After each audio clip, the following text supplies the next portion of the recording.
En Primera de Samuel, capítulo 8. Y le puse como título a esto: cuidado con desechar a Dios. Y uno diría, no, los cristianos no hacemos eso. Entonces tendríamos problemas con la Biblia. Porque cada vez que nosotros pecamos, ¿qué es lo que hacemos? Desechar a Dios. Es decir que, y si decimos que no pecamos, hacemos a Dios mentiroso. Y gracias por sus oraciones. Y por favor, yo le decía a un hermano ahorita que si él tiene que elegir entre dejar de pagar la renta y seguir orando por mí, que deje de pagar la renta y que sigan orando por nosotros. Es necesaria sus oraciones, las necesitamos, y oremos por la iglesia y oremos por todo lo que se está haciendo para que el Señor prospere la palabra de Dios y dé frutos. Cuidado con desechar a Dios. Vamos a tomar esta historia, y los que han estudiado la Biblia conocen que el profeta Samuel es uno de los hombres, de los personajes de la Biblia que se pudiera definir como un hombre íntegro, ¿verdad? Que tuvo Samuel nace como una promesa, como un ruego, como una oración contestada de Dios a su madre, contestada y una promesa cumplida por la madre, ¿verdad? Porque a veces nosotros le pedimos algo a Dios y prometemos algo, y cuando Dios lo concede nos olvidamos. Ella no hizo eso, lo dedicó a Dios, y él nació y creció y sirvió a Dios. Pero hay errores, ¿verdad? Que marcan a uno. Entonces, una de las cosas en la vida cristiana que uno debe de intentar y pelear si es necesario es para cometer errores. Porque cuando la vida de un cristiano está definida por los errores que comete, ¿verdad? Como cuando la gente te ve y lo primero que ve es un fracasado, pero digo esto no en el sentido material, para que entendamos, en el sentido espiritual, ¿verdad? Nuestra meta debe ser que el mundo nos vea a nosotros como realmente personas espirituales, personas que tenemos un testimonio impecable dentro de lo que cabe, y eso es posible. Eso es posible, hermano. Personas que sean de una sola palabra, personas que se preocupen por ser fieles a Dios, en lo que Dios le determine servir, ser fiel a Dios en lo poquito, en lo mucho. Debemos estar caracterizados por eso. Entonces, miren, esta historia es una de las partes tristes de la Biblia, porque esto marca un precedente. Soy muy cuidadoso cuando tomo temas del Antiguo Testamento, porque una buena interpretación tiene que estar dirigida, ¿verdad?, a quien fue primeramente, y luego lo que de eso aplica a nosotros. Lo que voy a intentar en esta noche entonces es ir hablando de la historia y las consecuencias y lo que nos aplica a nosotros, porque para eso están las historias en la Biblia, para nosotros ver qué cosas se hicieron bien y salieron bien, y qué cosas por no hacerse bien salieron mal. Y de verdad que nuestras decisiones, antes que todo, deben ser bien sopesadas, cualquiera que sea, bien sopesadas. Porque yo nunca he visto que debe haber prisa en tomar una decisión. O sea, estoy hablando en términos espirituales. No hay prisa en tomar una decisión sin antes asegurarnos que ese es el deseo de Dios. Yo creo que este es el requisito. Y yo decía en una ocasión que los cristianos no tienen ningún problema con cuando van a hacer algo, ponerlo en la mano de Dios. ¿Verdad? El cristiano no tiene problema con eso. Voy a hacer esto y lo pongo en la mano de Dios y le oro a Dios. ¿Por qué salen las cosas mal algunas veces en nuestra vida práctica? Sencillamente porque muchas veces y algunas veces nosotros hacemos como hacen nuestros niños, lo del día de hoy, no los niños cuando nosotros éramos, sino lo de ahora, que lo de ahora ellos confunden el pedir permiso con informar. Por ejemplo, te voy a poner un ejemplo práctico. La niña mía te dice, oh, mañana, déjame 5 pesos que mañana voy a hacer esto. Para poner un ejemplo, voy a hacer aquello. No me está pidiendo permiso, me está informando. Entonces, ¿qué hace el cristiano muchas veces con Dios? Justamente lo mismo.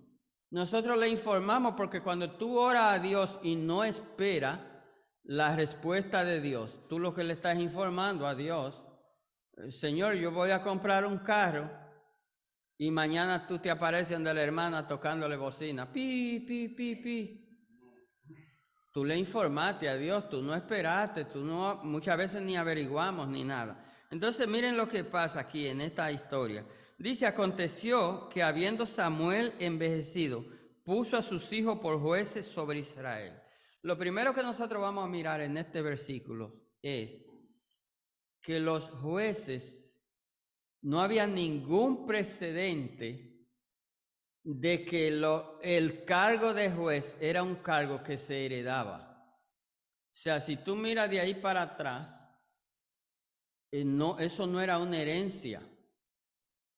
No era una herencia.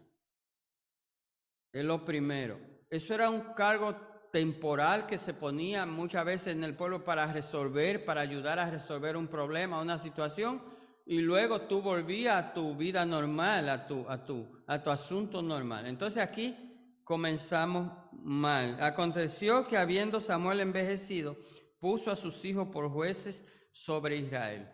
Miren, yo no sé si ustedes miran con pena, nosotros que hemos tenido que estudiar asuntos de la ancianidad y de lo que es la vejez aquí en Estados Unidos, pero como estamos en Nueva York, aquí en Nueva York, mire, da pena el ver el trato que se le da a la gente, a muchas personas de edad.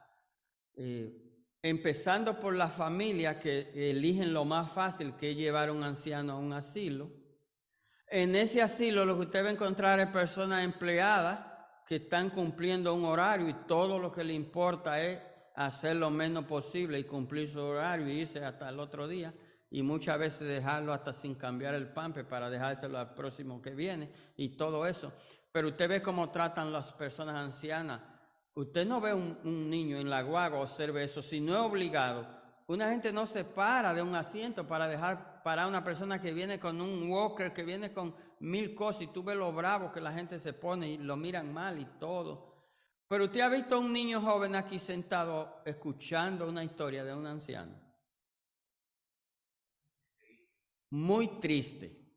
Entonces, él envejeció, pero envejecer no quiere decir que una gente no puede desempeñar algunas funciones. Claro, no la podrá desempeñar toda, pero usted quiere un mejor consejero que una persona que ha vivido, una persona que se hizo científico de la vida, porque aprendió día a día lo que es la vida y caminó el camino que nosotros estamos recorriendo ahora. Ya alguien lo recorrió y lo vivió y lo pasó y tiene la experiencia y te puede decir, pero hoy día se menosprecia y eso es penoso. Entonces él envejeció y era verdad. Entonces él puso a sus hijos. Este es un error, marquémoslo, este es un error de él. Puso a sus hijos, no debió haberlo puesto, pero él lo puso, un error. Pero ¿y quién no comete un error? ¿Cuántas veces no hay un hermano en la iglesia que usted ve que es un hermano dedicado y usted dice, se vuelve loco y usted dice, bueno, hay un puesto vacío para diácono, verlo aquí. Este es el diácono que necesita la iglesia. ¿Y qué pasa después de 3 o 4 meses, 1 año, 2 o 3? Se va y se lleva 2 o 3 si es posible. ¿Tú ves? Y entonces cualquiera puede fallar. ¿Qué dice el segundo versículo? Dice, el nombre de su hijo primogénito fue Joel, y el nombre del segundo Abías, y eran jueces en Beerseba. Joel, imagínense que las personas creyentes en ese tiempo siempre buscaban nombres que estuvieran relacionados con su fe y su creencia. Joel significa hombre de Dios o Dios es su Señor. Y Abías significa mi Padre es el Señor o Dios es mi Padre.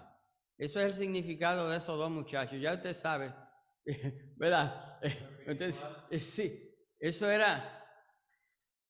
Pero, ¿qué sucede? Dice, pero no anduvieron los hijos por los caminos de su padre.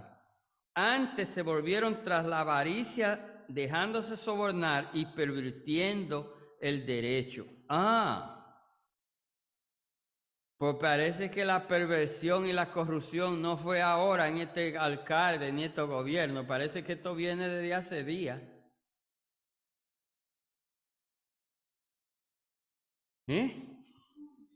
Pero no anduvieron los hijos por los caminos de su padre.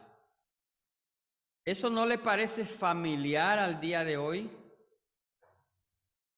Y usted ve que a veces muchos de nosotros nos esforzamos y hacemos hasta lo imposible para que nuestros muchachos sean muchachos de bien y lo criamos, y a veces uno sabe que lo está trayendo obligado a la iglesia, pero uno dice, mientras esté bajo mi responsabilidad, tendrá que venir a la iglesia y tendrá que sentarte ahí, y aunque te duermas, pero tendrá que dormirte ahí, porque donde yo vaya tú vas. No tenemos de otra. Pero una de las cosas que nosotros sí debemos estar claros, hermanos míos, es que cada uno de nuestros muchachos, como he dicho en alguna ocasión, tendrá que tener su propio encuentro con su propio Dios, porque ni nacen cristianos, ni nacen arrepentidos, ni son los mejores. Y a veces hay padres, aún padres creyentes en la iglesia, que son totalmente, como decían los viejos de nosotros, apoyadores. Oh, no, mi hijo nació y se crió en la iglesia. Bueno, yo dije también en una ocasión, los bancos tienen más tiempo en la iglesia que tu hijo. Y los bancos no son cristianos. No lo son.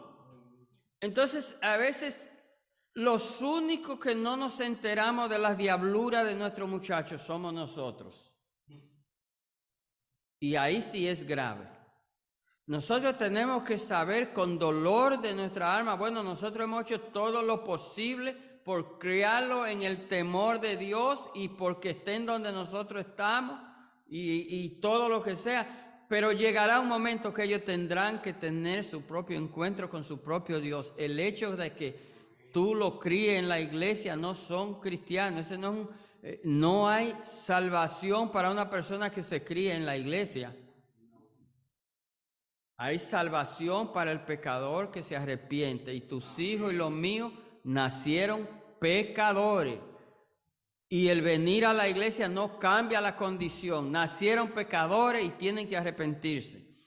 Eso tenían que haber hecho estos 2 muchachos que se criaron en el yugo y en ese tiempo donde papá era papá y donde mamá era mamá. Y seguro que el profeta crió a estos muchachos bajo los lineamientos, pero eran bandidos, no se arrepintieron. Entonces mire, dice, sobornar, ¿verdad? Nosotros conocemos ese término, que es como un pago por un favor o por otra cosa, ¿verdad? Cuando alguien quiere algo por debajo de la mesa, como decimos, consígueme eso. Eso se ve mucho. Aquí hay muchos empleados en tiendas famosas que ellos tiran mercancía a la basura y tienen gente que recogen la basura y recogen la mercancía y la venden y se reparten por amor al dinero, eso lo hacen aquí. Entonces, hay que, como yo decía antes, nosotros necesitamos el dinero para sobrevivir, ¿verdad? Para pagar, pero yo no creo que ningún cristiano debiera enfocarse en que todo en su vida sea dinero, porque no termina bien. Hay hermanos, decimos hermanos, porque yo no quiero juzgar a nadie, porque Dios va a perdonar y ha perdonado gente que uno ni se imagina. Hay gente que han dañado a un montón de gente y más sin embargo en su final le piden perdón a Dios y Dios lo perdona y usted ni se entera ni yo tampoco. Ese es Dios. Ese es Dios. Entonces dice que todos los ancianos de Israel se juntaron y vinieron a Ramá para ver a Samuel y le dijeron, he aquí, tú has envejecido y tus hijos no andan en tus caminos. Por tanto, constitúyenos ahora un rey que nos juzgue como tienen todas las naciones. Mire, ellos vinieron a decir verdad. Samuel no era un niño. Él había envejecido. Es cierto eso, ¿verdad? A veces hay momentos que yo creo que nosotros debemos de ir cambiando de posición y de ¿verdad? Porque yo siempre pongo un ejemplo, como uno es agricultor y viene de entre esos montes, siempre a un toro, sí, a mí no me da, al contrario, me siento orgulloso de haber labrado la tierra. Cuando se araba tierra, y allá que criaban vacas y esos toros, esos becerros machos que nacían, decían, este va a ser para arar. Entonces ese muchacho joven, ese fuertón así, con toda la fuerza del mundo, había que hacer una yunta y le ponían un viejo cayéndose casi. Que el joven tenía que arrastrar el aro y arrastrar el que se está cayendo. Pero ese era que lo entrenaba. Mientras este con toda la fuerza del mundo terminaba cansado, el viejo terminaba igualito, porque él sabía los trucos. Entonces, eso es ¿verdad? Eso suena hasta feo comparar a uno, pero yo creo que uno mismo, uno está viendo su capacidad y sus limitaciones, porque no es lo mismo. Mire, yo corría, qué sé yo, cuánto entre esa finca, eso era volando y uno pasaba por esa cuerda de alambre como cepelín atrás de un becerro, atrás de lo que fuera. Hoy día cuando uno camina medio kilómetro ya está cansado. O sea, uno tiene que ir viendo sus limitaciones. Y algo penoso es, ¿verdad? En esto, el pueblo ve que los muchachos andan mal, pero el papá no vio eso. Pero yo pensaba, ¿y cuántas veces el papá rechazó seguro a alguno del pueblo porque él lo vio que estaban mal? Ahora él no vio que sus hijos andaban mal.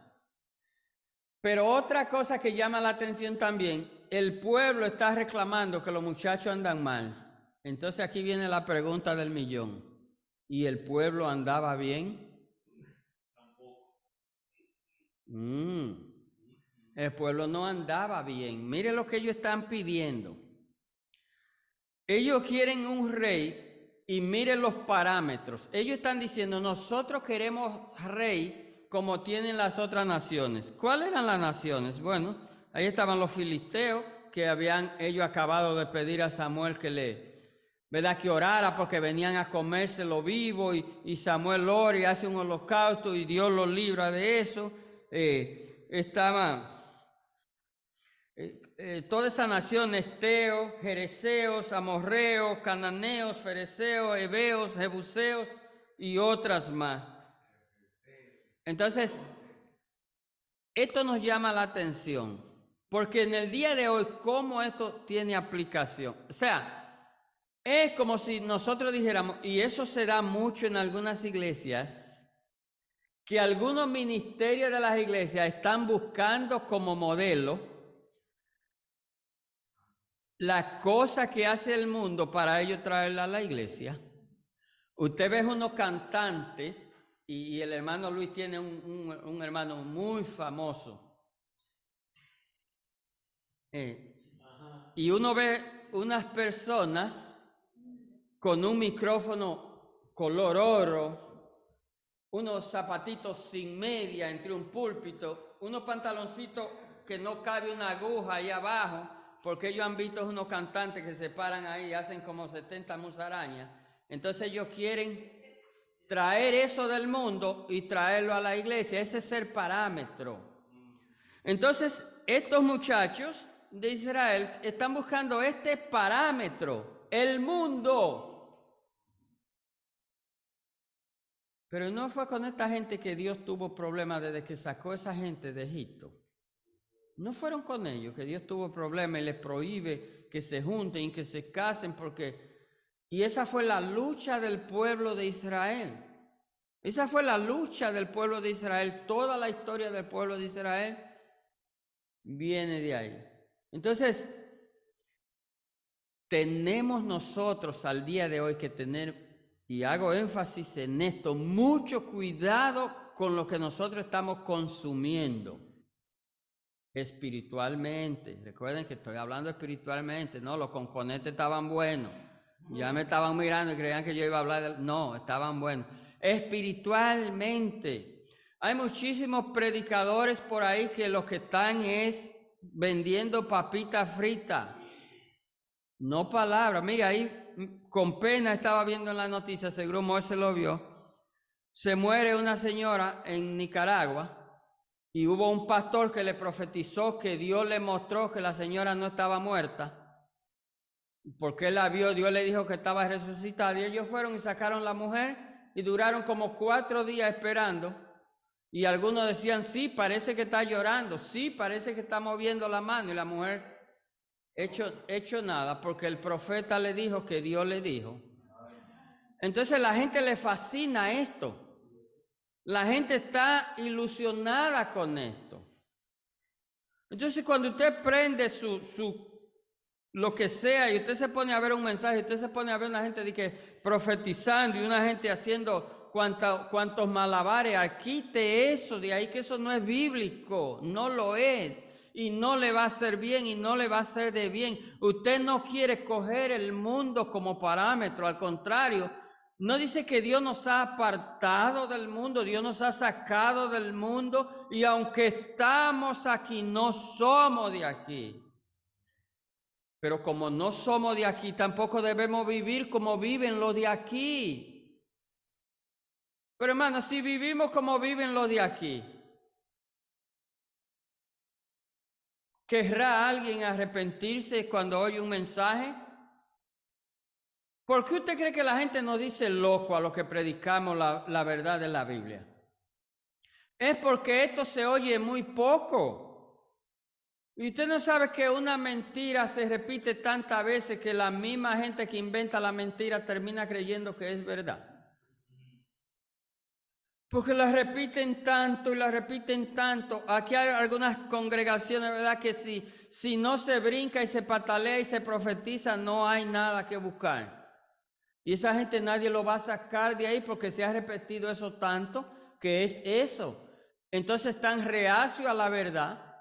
Si usted trae un mensaje de la Biblia, un mensaje de verdad, de lo que dice la Biblia, nadie lo va a escuchar. Eso no tiene like. Eso nadie lo quiere escuchar.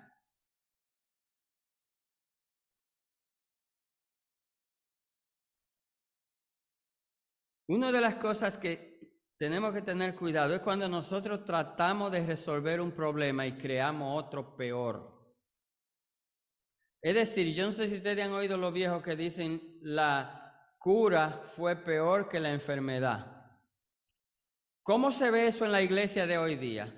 Bueno, con la escasez de liderazgo que hay, ¿verdad? Porque en cada iglesia hay 2 gente o 3 los que quieren trabajar. La gente no quiere servir en la iglesia ni quiere trabajar. Entonces, ¿cómo se ve eso? Que cogen a cualquiera y lo ponen ahí. Si no hay hombre, cogen una mujer. Y si es pentecostal el hombre y coge una muchacha de eso, una hija de él, y toma, tú eres la pastora. No, pero es que no hay nadie. Entonces, como no hay nadie, alguien tiene que hacerlo. Pues mire, yo le diría que hay muchas ocasiones en que el hombre ha querido ayudar a Dios y ha salido mal.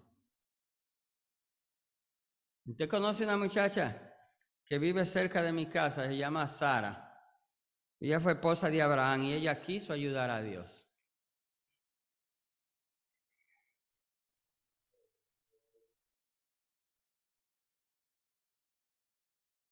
Mire, esta obra es del Señor. Y si el Señor es el Señor de la obra, y el Señor es el Señor de la obra, y la obra es la obra del Señor, el Señor proveerá. En los peores momentos alguien vendrá. Dios proveerá, alguien vendrá. No vamos a tomar decisiones apresuradas. Porque entonces el mal es peor. O sea, la cura es peor que la enfermedad. Esto fue lo que ellos hicieron. Entonces, he aquí, tú has envejecido y tus hijos no andan bien. Eso era verdad, esos muchachos andaban mal y el pueblo andaba mal y la gente empezó a dar quejas, penoso porque él esperó lo que los otros vieron, y a veces eso pasa en nuestros medios. A veces hay infidelidad dentro de la iglesia, a veces hay fornicación, a veces hay pecado dentro de la iglesia y el mundo entero lo sabe y la iglesia no lo sabe. Tenemos que tener los ojos abiertos. El tema del hermano Lomar te dice, iglesia despierta. Nosotros tenemos que estar atentos y mire por qué. Es que nosotros tenemos una asunción, asumimos, y no está mal, asumir que todo el que está aquí en la iglesia es creyente, es cristiano, es salvo. Eso no está mal. Pero, aquí viene el pero del hermano Carlos, pero a veces hay lobitos dentro de las ovejas.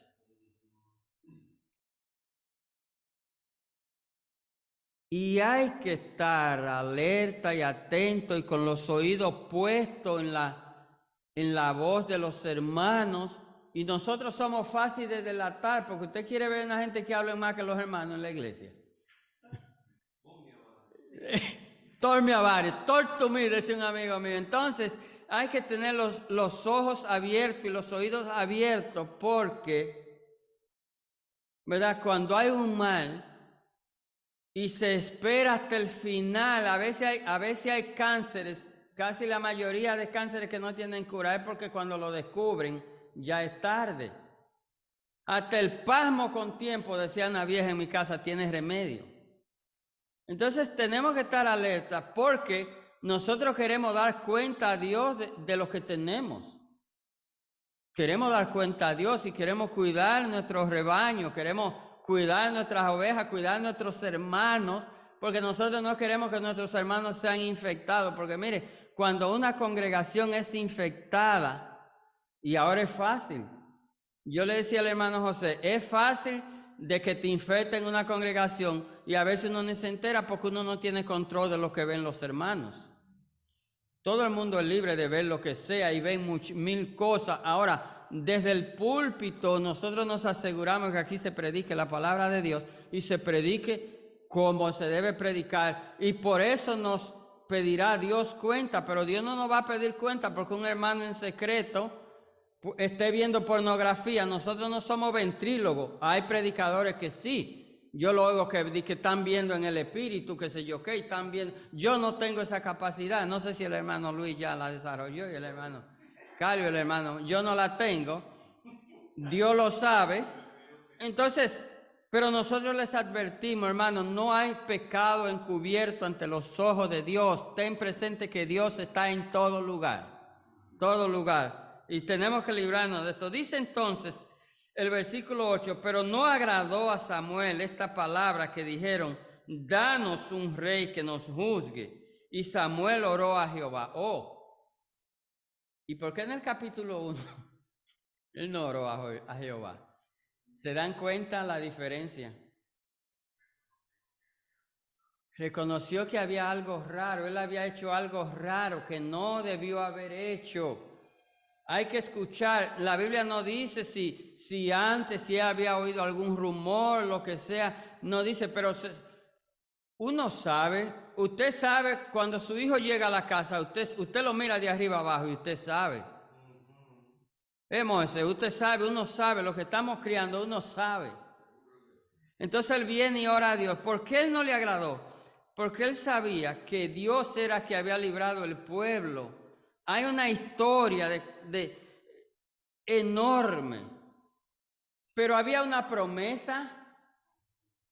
Le hace Deuteronomio en la casa, capítulo 17, de versículo 14 y al 20, creo por ahí. Y usted lo va a leer, donde Dios está profetizando que ellos van a tener un rey conforme al corazón de Dios. O sea, no es que Dios no tenía ese gobierno monárquico en mente. Dios lo tenía. Pero Dios lo iba a dar cuando fuera el tiempo de Dios. Algunos creen que eso se refiere a que era el rey David, que era el rey que Dios iba a dar con todo. Dios le dice todo, ¿verdad? ¿Cómo le va a dar ese rey? Y entonces se cree que pudo haber sido el rey David. No, pero ellos se apresuraron. ¿Cómo aplica eso a nosotros? Y yo creo que he hablado de esto en otra ocasión. A veces nosotros le estamos pidiendo algo a Dios y estamos con tanta insistencia y Dios está tranquilo porque Dios sabe que no nos conviene. Y seguimos y vamos de una vez a Colosenses, orar sin cesar.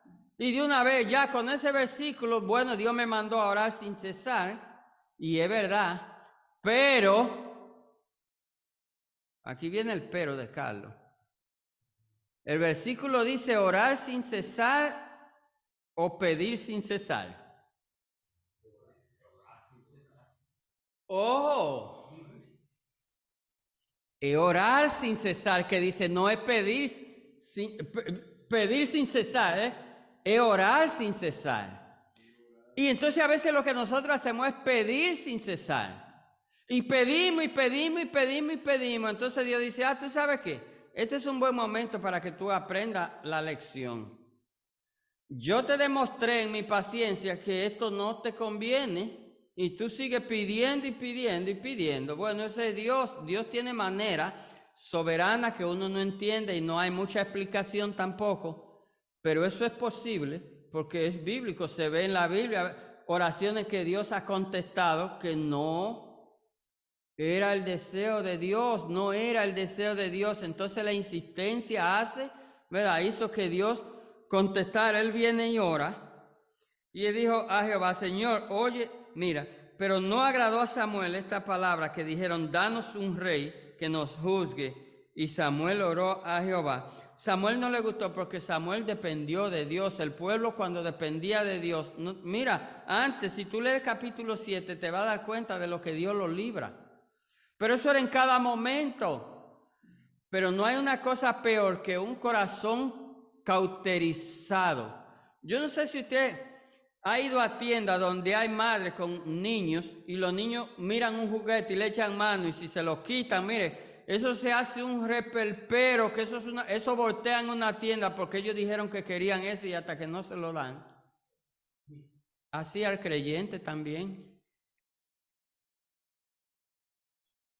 Y en el tiempo de mi mamá, se levantaba como a esta altura por la oreja, como a esta altura del piso.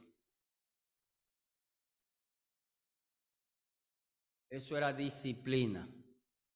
Hoy día es abuso doméstico. Violencia doméstica.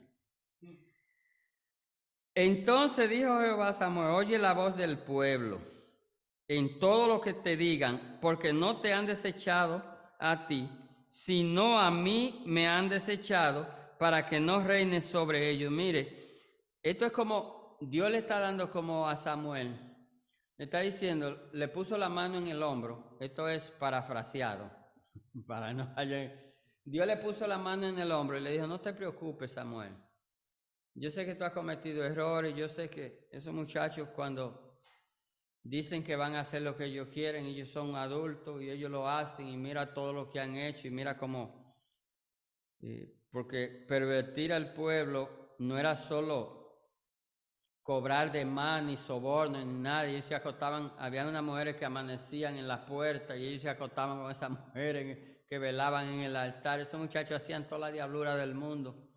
Amanecían con 2 y 3 a la vez. Dios sabe todo eso y Dios le dice, no te preocupes, no es a ti. Me han desechado a mí. Recuerde que Dios hablaba directamente, ¿verdad? Ellos oían la voz de Dios todavía. Hasta ese entonces. Después de ahí, las cosas empezaron a cambiar. ¿Por qué? Porque ellos dejaron a Dios. Te dejaron. Y Dios le dice, no te apures. Lo que ellos te han pedido, dáselo y tú verás. ¿Y qué es lo que dice? Dice el versículo 8. Conforme a todas las obras que han hecho desde el día que los saqué de Egipto hasta hoy, dejándome a mí y sirviendo a dioses ajenos, así hacen también contigo. Dios les trae a memoria, ¿verdad? Que esto no fue la primera vez, porque ya el pueblo tiene una historia de apartarse de Dios por lo más mínimo. Si nosotros leemos el libro de Éxodo, si leemos Deuteronomio, nosotros nos damos cuenta. Si leemos todo lo que aconteció antes, de eso vivió el pueblo de Israel.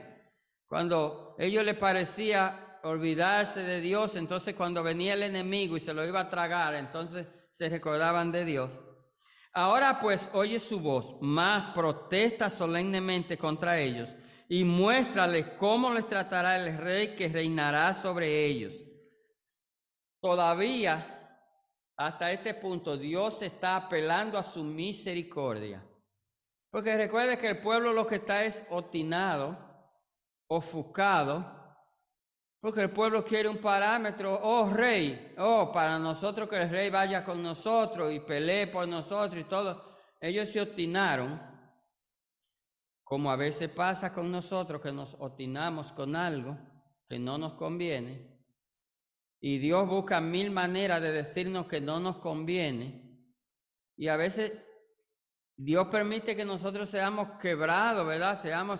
Hay personas que han tenido que pasar por enfermedades difíciles. No estoy diciendo que Dios la manda, pero Dios tiene una voluntad que se llama voluntad permisiva. Que hay cosas que permite, Dios permite porque no hay otra manera. Dios quiere salvar tu alma y la única manera, porque nosotros somos casco duro, aún siendo cristianos, nosotros somos casco duro. Sí. Entonces, Dios no quiso que fuera sorpresa, dice, le refirió Samuel todas las palabras de Jehová al pueblo que le había pedido rey. Dijo pues, así hará el rey que reinará sobre vosotros. Tomará vuestros hijos y los pondrá en sus carros y en su gente y todo. Mire, si usted lee estos versículos se va a dar cuenta que todo lo que Dios le dice, eso es una profecía. Dios le está profetizando cómo. Y adivine qué. Adivine qué. No hubo una palabra de esa que hasta el día de hoy no que se cumpliera, que se está cumpliendo. Los reyes que quedan, que son como 20, 22 los países más o menos que son gobernados monárquicamente hasta el día de hoy. Esos son los dueños de esos países. Mire la vieja que murió de Inglaterra. Pero esa gente solo en bienes raíces, en el centro de Inglaterra, los mejores edificios y apartamentos de renta, ¿de quién usted cree que son? Finca agrícola de producción y de crianza de ganado, ¿de quién usted cree que son? Esos muchachos nacen y mueren millonarios estudiando en la mejor escuela, la mejor universidad y la mejor academia. Porque todos tienen que terminar siendo altos militares de alto rango y nunca van a un servicio. No hubo nada que Dios le dijera que no se cumpliera hasta el día de hoy, ya sea algunos que se hacen pasar por creyentes o otros que son, en su gran mayoría son musulmanes, son jeques, que son los dueños de esos países. Hay un jeque en Arabia, creo que tiene 700 y pico de carros de lujo, de 150, 200 mil, 300 mil, 400 mil dólares. Un caballo vale 2 millones y él tiene finca de caballo de esa. Alcurnia, el avión del dar vueltecita y salía a beber agua, es un 757 que lo tiene parqueado en una marquesina. Hasta el día de hoy, porque Dios es fiel y su palabra es fiel, y Dios permite, y esta es la respuesta, ¿verdad? Dios les permite a ellos, y les permite esto, y les permite que lo dejen, porque ellos fue que dejaron a Dios. Dios no lo había dejado ni lo quería dejar todavía, pero ellos apresuraron a Dios y lo dejaron. Y hasta el día de hoy, y hasta el día que Cristo venga, se seguirá pagando la consecuencia. Mire, en España que hay rey, el papá de ese, del que está ahora, que es un vagabundo, ese viejo ha hecho y ha deshecho, y eso anda corriendo, le corre a la justicia y se va para todos lados, lo que sea, porque Dios es fiel y su palabra es fiel. Por eso nos deleitamos predicando la palabra de Dios, porque lo único que es verdadero es la palabra de Dios, y es el ejemplo. Tomará también a vuestras hijas para que sean perfumadoras, cocineras, amasadoras. Asimismo tomará lo mejor de vuestra tierra, de vuestras viñas y de vuestros olivares, y lo dará a sus siervos. Diezmará vuestro grano. Y mire aquí, me gustan estas palabras: viñas para dar a sus oficiales y a sus siervos. Y oiga aquí, ¿cuántas veces repite? Tomará. Mire, léalo conmigo. Tomará vuestros siervos y vuestras siervas, vuestras mujeres jóvenes y vuestros asnos, y con ellos hará sus obras. Diezmará también a vuestros rebaños y seréis sus siervos. Clamaréis aquel día a causa de vuestro rey que os habréis elegido, mas Jehová no os responderá en aquel día. Oh, ¿y ustedes no querían rey?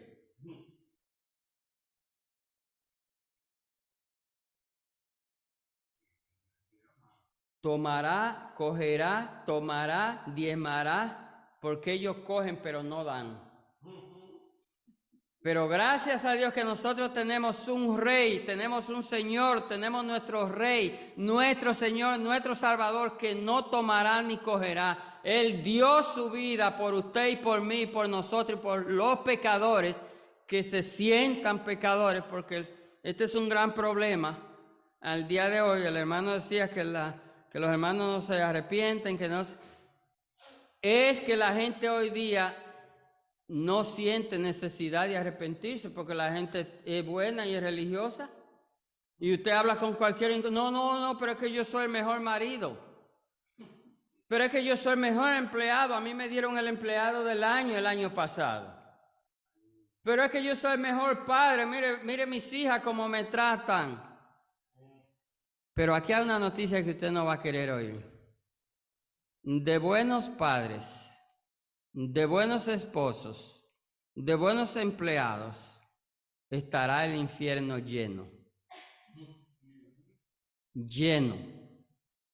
Porque es necesario que usted entienda que hay que arrepentirse y hay que convertirse para que Jesucristo, que es el verdadero Rey, Jesucristo no es el rey que tomará, no es el rey que diezmará, no es el rey que te pedirá, no es el rey que te saqueará, no es el rey que se enriquecerá.